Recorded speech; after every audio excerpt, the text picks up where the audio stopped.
कारण मी तुमच्यावर कृपा करत आहे. जेव्हा तुम्ही दुःखी होता आणि रडता तेव्हा या 3 गोष्टी लक्षात ठेवा. स्वामी तुमच्याबरोबर होते आणि स्वामी अजूनही तुमच्याबरोबर आहेत आणि स्वामी कायम तुमच्यासोबत राहणार आहेत. स्वामी म्हणतात, आज मी दृढ विश्वासाने आम्ही तुम्हाला वचन देतो की तुमचं काहीही नुकसान होऊ शकत नाही. तुमचे आरोग्य, वेळ, पैसा, कुटुंब माझ्या विशेष संरक्षणाखाली आहेत.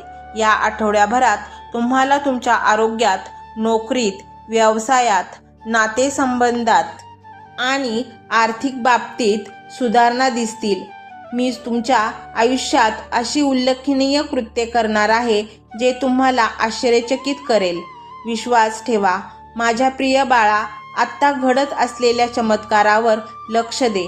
माझ्या दैवी हस्तक्षेपावर विश्वास ठेवा आणि ते तुम्हाला समृद्धी, प्रेम आणि परिपूर्णतेने भरलेल्या भविष्याकडे घेऊन जाईल.